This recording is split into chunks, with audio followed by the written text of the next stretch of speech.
Hey, WokeNFree Nation, Newsly is an audio app for iOS and Android.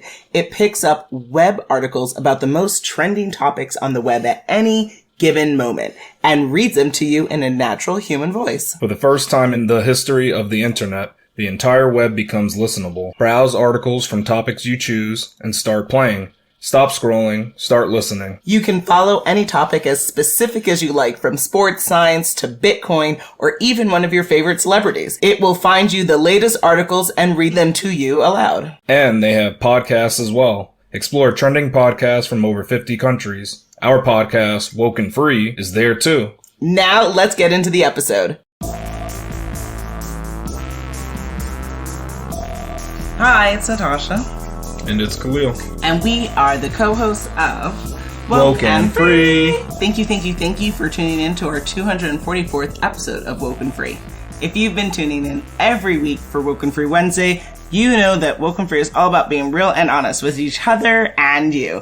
We talk about everything and anything important to us, you, the world, and nothing is off the table. This week we're doing a WokeNFree review of Lizzo's Watch Out for the Big Girls.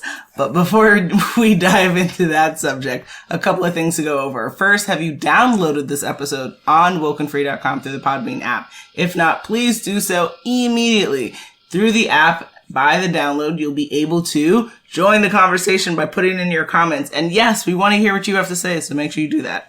Now, if you listen to podcasts on a device for whatever the reason is, you cannot add more apps to that device, then that's okay. It's a little bit sad. But what you can do is go to WokeNFree.com, go on the Listen tab, and then you'll be able to pick your platform of choice where you can follow and subscribe to the show. And no download needed there. And you can do it on iTunes or TuneIn, Stitcher, Google Play. Of course, please subscribe to our YouTube channel, SoundCloud, iHeartRadio, Spotify, Pandora. I mean, it's a WokeNFree world, so make sure you do that. Now, on WokeNFree.com, what we would love for you to also do is click subscribe at the top to be able to follow the show through the app. And then on social, you can find us on Facebook, Instagram, Twitter, YouTube, TikTok, Pinterest, LinkedIn at WokeNFree. And then if you have 90 seconds, which you do, like, no brainer, we would love to hear your thoughts and review of the show. We want to know how the show's feeding into you. So go to WokeNFree.com, go on the Listen tab, and pick your platform of choice where you'd like to review the show at. And we can't wait to hear from you and continuing listening, because, Khalil, what do they need to do now? Before starting the conversation, they're going to have to hear a little bit about us, is what they're going to do. Okay. That's what they got to do. Yeah. This week we're asking, would you rather take classes you find interesting or ones you think you'll need? Interesting. Okay.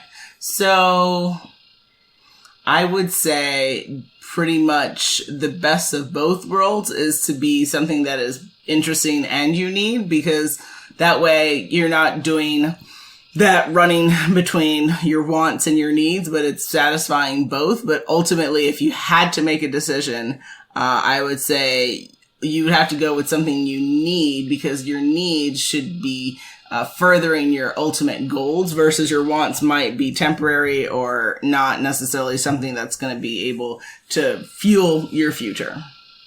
Okay. So when I think about this now, it'd be a different answer for, like, if I was in college. Because in college, I would take the ones that I need because I'd want to graduate. But for classes now, I don't have, like, there's no end goal right here. It's just knowledge learning for me, or, you know, it's fun for me. So I would actually just take interesting ones. And the thing is, too, with that, you never know. It might actually provide some insight elsewhere in your life. So that's true. That's why sometimes you never know. You go with that choice where it's like, that's not something that I need to take, but I'm interested in it. So let me find out more about it. Maybe something will come up that I can use later on. Like I could find out about a dancing class, and maybe that dancing class could tie into a show, possibly. You never know. Oh, okay. So I was wondering where you were going with that exercise. Yeah, that's the thing with, you know, doing different stuff. So that dancing show, imagine if you found about this dancing show now that Lizzo does. So maybe you can explain, what is Lizzo's Watch Out for the Big Girls all about? Nice, sloppy transition. Good wow, stuff. I thought that was clean. Clean as a whistle. So, according to Amazon, the show is by the multi-platinum music icon Lizzo, who is in search for her next big girl dancers as she heads into her 2022 tour. 13 hopefuls arrive in Hollywood, California, and they leave it all on the floor for a chance to be chosen to take center stage at Bonnaroo Music Festival. The stakes are high for the hopefuls, and the icon herself this will be her first time performing in front of a stadium crowd in 2 years. So she is very excited, but also very determined to make sure her show goes well. And I would probably add, that is, I think, an overarching good summary of kind of, what happened, what's the purpose of why you're watching all these beautiful big-bodied women shaking and dancing on TV. But I would say it's, an opportunity to see women going after their careers in the artistic space. And these are bodies and shapes of people that you probably do not necessarily see on television. So it was just a wonderful opportunity for representation and also motivation that you can go after your dreams regardless of your size, your color, or sexual orientation, or ... Yeah, I think this show was definitely about representation, and then it also was trying to dive into a little bit of their background and tell you how they got this far and kind of what they had to go through just to even get to this point. Yep. They definitely detailed that for a lot of the girls, and it was definitely different than a lot of the dance competitions that we see. We don't get to see these sorts of people on TV dancing and hear about their type of stories. So it's, it's a new take on what we've kind of seen previously. Absolutely. It's different. And also what's cool is they didn't have a, before and after, right? So it wasn't like, these 13 hopefuls come on and then through the next 11 weeks, they all have to lose 50 pounds to, it wasn't like, it wasn't really that. I think it really was, what it really was doing was saying, do you have what it takes to actually just dance? It there wasn't even like, all right, we can only bring a certain amount of you, or we're going to have to eliminate you for this round. It wasn't really like that. It was just like, can all of you make it? If you can do it, you can come. That's basically what it is. I'll sign you up. And I don't know. I find most competition shows are different than that. Exactly. And then there were surprises. We won't do any spoilers for folks, but for people who were able to pass go and collect 200 early on in the competition because of their skill and ability, which was really nice to see, as opposed to just saying everyone has to, go at the end. Lizzo built in opportunities for folks to win certain things and be able to join her tour or be able to work with her in a way that even, if you demonstrated you showed up how you needed to show up, you were going to be able to have some great opportunities. So I thought that was cool. I think also it'd be good to mention, I don't know if we mentioned that, is that these girls women, they had to spend time together in a house. Yes, too. Exactly. So they had to live together and try to get along with each other. That like MTV, what's that when they were living in the house? So they had that kind of show what's that called? Real World? Yeah, it's actually that kind of example of like... Yeah, because I guess that Lizzo wanted to see how they would click and get along. Which is important, because if you... There's a test of that. Yeah, Lizzo was saying during the show that they have to operate like a family, right? Yeah, and when you spend so much time with each other, it's really important to see how your energy melds with others. And if you can't get on with others, doesn't matter what kind of dancer you are, that's not going to work. Yeah. Okay, so overall thoughts on the show would be? I mean, I think it's good because we get to see kind of, like I was saying before, the experiences that plus size women can go through. Yep. I mean, you don't even think about it, but can you handle the whole routine? Like, can you make it through a whole routine and not be collapsed to do more routine? So when you're a non-traditional dancer, yeah, because I don't know, that question doesn't usually come up, but you see that could be an issue. Stamina is an actual thing. Yeah, like you got to be able to dance, and I think that was good to have, like, to show like, hey, these people, you really got to have what it takes to come through and dance for me. I'm not letting anybody here. And then I like that she just, I don't even know if it was part of like the rules of the show or what, but like you said, she was doing different surprises. Like basically, if you showed her that you're a good dancer, that's it. You don't have to live in this house anymore. You can start dancing with the rest of her team already. So, or the big girls, you can go join them. I guess that's what they're called, the big girls. Yes, sir. So I like that the show showed that, and it did show the negative interactions too. So that's how all these shows are, because that's what pulls people in. Of course, you got to have that, and I was okay with it. It wasn't overwhelming at all. Yeah, it wasn't a big deal. Yeah, absolutely. Yeah, I completely agree with you. As a big-bodied woman myself, I have been juicy. Pretty much my entire life. And, this show, as you know, brought me to tears in the beginning because, something like this for children or young women is so meaningful. I mean, I couldn't even tell you what this would have meant for me if I would have been able to watch something like this as a child, to be able to not be ashamed of who you are and what you are. And I get it. Everyone is on a different journey of where they are physically appearing in the world, but typically with fat phobia, there is this constant rhetoric that if you are bigger body, that there's something wrong with you, or that you're not good enough, or that you should, accept life for what it is and not want or dream for too much. Like society messaging will be like that. I mean, Lizzo talks to that, and she speaks to that through her social, through her music, and, and enough is enough. And so that's why this show is just beyond meaningful. And then, also I do want to throw out there that there was the opportunity for one of her dancers who was trans to have the trans narrative be, in public eye, which again is another marginalized community who people have a wide range of belief systems and thoughts and against that community. But at the end of the day, people are people, and we've got to find a way to accept people for who they are, including folks who have differing perspectives on their orientation or how they operate and live in this world. And we have to let people live and supporting each other and championing each other. So that was exciting to see that there was that opportunity to be able to not only champion bigger bodied people, but also be able to champion a person within that diverse community being a trans person. And I just, it overall was overwhelmingly positive and entertaining. There was a little bit of the negativity, like you said, because some of the dancers, we're not going to, shame people, but some people know who they are. Well, you can watch the show and find out, right? Exactly. Watch the show, click on the link on WokeNFree.com. And some of them had nasty attitudes, and that's why they aren't a Lizzo big girl, I guess is how we would have to say that. So ultimately, what would you say was your biggest takeaways from the show then?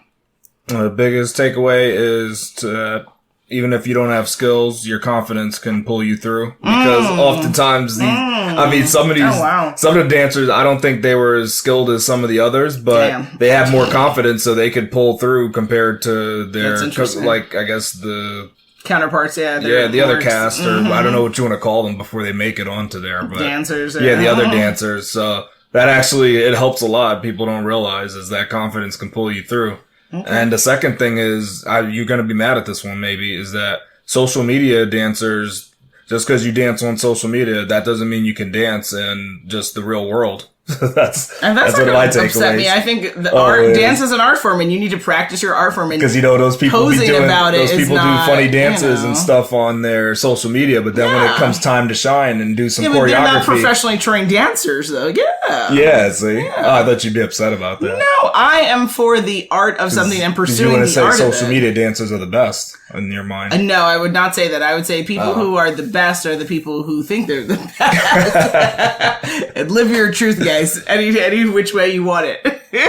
You're listening to WokeNFree. WokeNFree. WokeNFree. WokeNFree. A podcast that keeps it real and honest. And another takeaway is that I think you should always put your A game on, even in rehearsals. Yes. Oh, that's a good one. Don't take it easy. Because you're always come through. Yeah, you're always competing. Absolutely. Oh, I love those takeaways. So for me, I would say learning how to play nice with others matters. Sometimes, again, it's even more meaningful than your talent, because you could be the most talented person in the schoolyard. But if you can't play well with others, you will never be selected to play dodgeball. You will never be selected to go to the birthday parties. You'll never be selected to be a part of the community for which you are actually a part of. So, the psychology of how do I get on with others, how to play well with others, how to make friends and influence the world matters. And so if you have, kind of a stink attitude, or you take it upon yourself to criticize others or to constantly demean others, you'll see that in life you're going to lose opportunities, not gain them. So that's one takeaway. Also, pursuing your dream can be extremely painful, but it's totally worth it. A lot of the dancers on the show had ongoing physical injuries because dance is very trying on the body. It's a very physically demanding sport and industry. So just keep in mind that, if you are working towards achieving a dream, it might kick your butt. And it probably is going to kick your butt every single day that you do it, but it's totally worth it because it's your dream. It's what you want, and you deserve it. So keep going, push through that pain, and obviously work with professionals to take care of yourself on the journey. But, be ready. And then again, achieving your dreams happens every day. Biggest point was you show up to your rehearsal and you act like this is the real show. You never know what could happen from that, right? So I loved your point about not just kind of half-assing rehearsals, but give it your all every time you have to perform. Every time. You never know who's assessing you. You never know what could come of an opportunity. So give it your all and leave it on the floor, right? Because if you do your best, you leave the rest with the universe and you take it from there. And that's really a part of a WokeNFree principle. So just keep it going, y'all. And then you make it more of a muscle memory too, right? If you always go hard, then once the main event comes, memory. I love that. You don't have to think about it. It just happens. I love that. Yeah. Would you recommend our listeners watch the show, and why? Absolutely. It is super empowering and funny. I was so moved as a woman, as a plus size person, as a woman of color. I was just cheering on so many of these ladies. They were beautiful. They were moving. Their insecurities were relatable. Their successes felt like my successes. I felt like I was seen in a way that I hadn't been seen before. And if you happen to be a part of a marginalized community, which again, yes, I am fat. Yes, I am black. Yes, I am woman. Hear me roar. It just makes me want to cry just thinking about the show right now, because again, it's just you deserve anything you want in this world, and your color and your weight and your size and your height and any other type of identifier or description should not and cannot stand in the way of you pursuing your dreams. And the show embodies that. And so yes. If you don't typically watch shows like this, expose yourself to this. And if this is up your alley, girl, guy, every which way you describe yourself, you will be snapping and clapping and so happy. Wow. Mm-hmm. Okay. Those are some good reasons. I know. That is a beautiful soundbite. I hope Lizzo enjoys that. You're welcome, Lizzo. Love you, honey. Okay. That's good. So I would recommend watching this if you're a big Lizzo fan, or even if you're a small Lizzo fan, because you get to hear some of her music. And, I think that's kind of cool. And you get to see a peek into how her dancers operate. And you get to see a little bit of some performances. So if you like music, I mean, you should like Lizzo. Lizzo, to me, she's a great entertainer. So please check it out if you're into being entertained. I think you won't regret it. It's definitely, it's a fun time. That's what I'll say about it. And one more thing we didn't get to talk about is Lizzo purposely had a point to have the show have different coaches and subject matter experts come on to talk not just about dance and show the girls the different routines, but also talk through some insecurities and some mind and body and soul enhancement, which is part of her vibe. And I really want to make sure we shout her out for that, because that is so deeply important. And I don't think we've seen that in other shows, because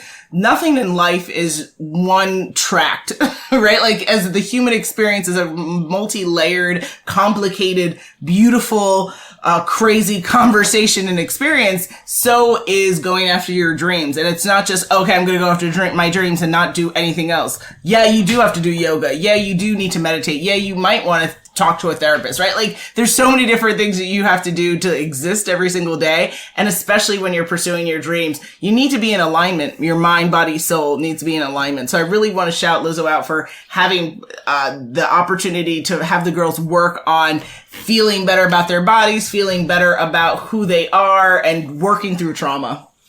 Yeah, and then I just add that, just to repeat it, is I like this format of like the free flow where it's not, all right, this is round one. We're going to always eliminate one person and then we're going to have the rest go on. It wasn't like that. It was literally more free. Everybody can go through or no one could go through. True. Yeah, she kept it open. Yeah, like, she kept it real. I like that format. It's more realistic instead of Definitely. How these shows are so canned and it's like, we're going to eliminate one person tonight. It wasn't Super like original. that. Yeah, so I did like that about the show. It's a little different in that aspect. Absolutely.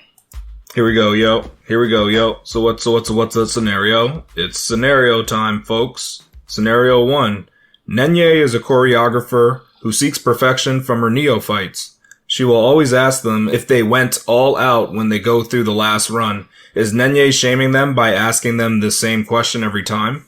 Oh, interesting. No, it's, I think it's important, especially when you are training people to be their best, that you reinforce the idea of what their best looks like. So now what you might want to do, as opposed to asking people that, is, maybe capture footage of the routine and then go to each of them on, in your one-on-one syncs or as a group and identify where, if you feel like there's sloppiness happening, then that might be a more meaningful exercise. And maybe you do that one-on-one so that, again, there's no shaming because it's all about improvement, but to show people, hey, your arm was kind of like at 45 degrees and it should have been at a full on 60 or, whatever the dance critiques are. And then, be able to do that on a consistent basis. And that helps reinforce, because sometimes people, especially when we're training, we get so caught up on the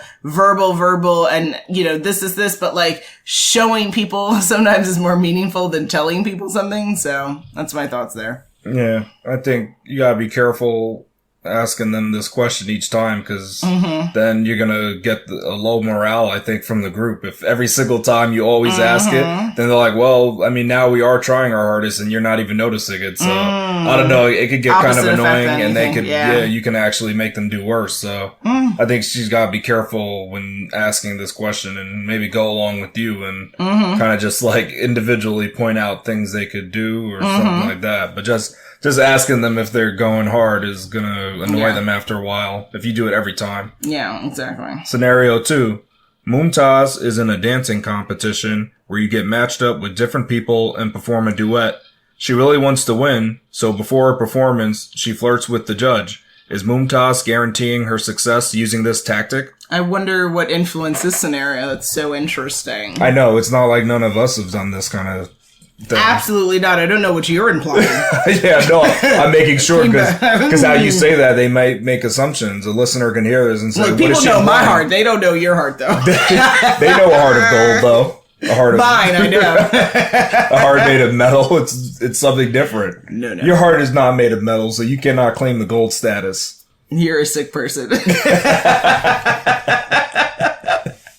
So, to answer the question, I would say trying to win success through merited methods. Like, that's what that's called. If you're performing and you need to win a competition through your performance, showing body parts or other types of non-performance behaviors is not really. Well, just what if you compliment the judge and then send them cash? Exactly. One could argue that type of duplicative manipulative behavior is unnecessary, and it sets a bad tone because it puts the judge in an awkward position, because maybe the person did actually like the judge, right? Like maybe that person really was actually flirting because they actually were interested in the judge. But the problem is because of the setting for how they met and what they're both in place to do, it becomes wildly inappropriate. And it also, it would call into question the success of that person really winning the competition. If you're like, hey judge, I think you're kind of fly. And then you also win. And then people are like, oh yeah, you won because you know, were like, give it to me. Right? And it's like, so it's just, it's poor behavior that needs to be left to another thing. When your championship or whatever, and then maybe 3 months later, 6 months later, if you are able to connect with the judge, then say what's up. But don't do it while you're performing. It looks very like bad decision time. Yeah, I mean, to me, there's multiple issues with this. Mm-hmm. So, for one thing is, I feel this is almost like cheating, because it's trying to like give you a boost where it's like, oh, I might have not performed as well. But the judge, you know, I complimented them and made them feel good, so they're going to boost my score. So, to me, that's like cheating, and you're really cheating yourself because you don't know if you really did that well. Exactly. And then the second, it makes like a conflict of interest for the judge. Like, should they continue now and judge you because you said that? It's going to be like, what if, like you said, what if you did do good and they want to grade you high, but then people, they saw that flirt and they're like, hey judge, are you really giving them a boost or something? So it puts the judge in a bad position. You know, this is no good. And then the third thing is all right, so you did this dance competition and maybe this helped you win, but what happens in the future? Are you going to have to flirt with every judge or person or venue holder or whoever just to get a hand up? Those lashes and pucker those lips. You're just always flirting. That it's like, it's a crazy, it's not a good, this is not the way to do it. This is a terrible. Yeah. You know, it's like, there's, you know, kind of like if you're on an interview, you know, and you're happy, it's kind of like, do you compliment your interviewer based on like the shirt that they're wearing?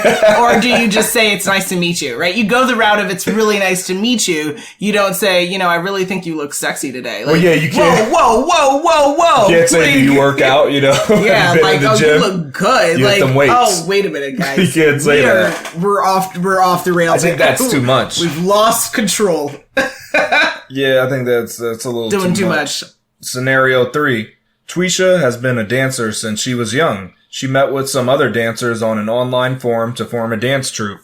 After months of dancing together, she's found that she has danced the longest, and no one seems to be taking the lead of the group. Should Twisha declare herself the leader since she is the most senior dancer? Oh, another interesting question. I would say, again, I would go back to that previous example where the showing versus the telling. So people, take the cues of leaders based on how you behave as a leader, not what you say as a leader. Lead by example is the phrase. So if Twisha wants to be taken seriously as the dance leader, then it would be up to Twisha to present a routine that Twisha thinks the group should do. And Twisha should come to the group and share ideas as to how do they market their dance troupe and what is their marketing strategy on social media and what are the different dance competitions they're going to perform at, and asking each of the people to contribute their ideas. And by showing that leadership and that ongoing leadership and also checking in and supporting the different dancers,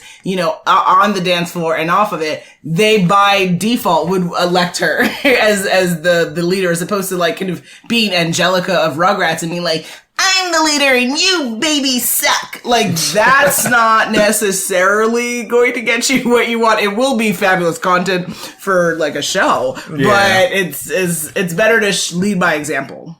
Yeah, that's definitely a good point. You should probably not just call yourself out like that. It might make the others kind of resent you. So I think it'd be good to maybe talk to the people, see how people are feeling, if they feel the group's going well. And then maybe you take some initiatives and then you can let people know, hey, I did this and that. Yep. One or another, I got us into this. So we're going to be performing at this venue, you know, stuff like that. Just start to kind of do some leadership type stuff. Yeah. And see how you can help improve the group. And then everybody will just kind of look to you as the leader because you're doing leader stuff. So you got to do it on like the ninja style. Exactly. It's about, again, that how do I win friends and influence people situation. And it's about methodical. It's about genuine. It's about strategic. It's about also impactful, right? What kind of leaders have impact? So if you can't have a positive impact on your group, then why should anyone elect you to be a leader? So yeah, that's true.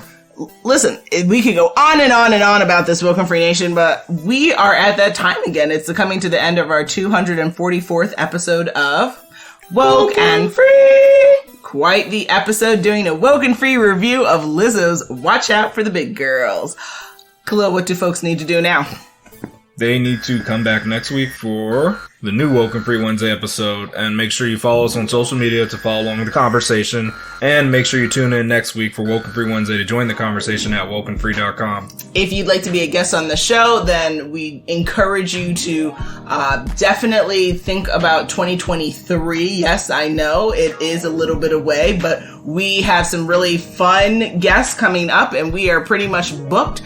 So definitely hit us up on our Contact Us page at WokeNFree.com. That's WokenFree.com. And then when it comes to social media, we'd love to hear you on Facebook, Instagram, Twitter, YouTube, TikTok, Pinterest, LinkedIn at Woken Free, and all sponsorship and collaborations. Again, hit us up on our Contact Us page at WokenFree.com. If you didn't already subscribe, please do. Share the episode and make sure you come back to join the conversation every Wednesday for Woken Free Wednesdays. Remember, Woken Free is more than a podcast, it is a way of life. Until next time.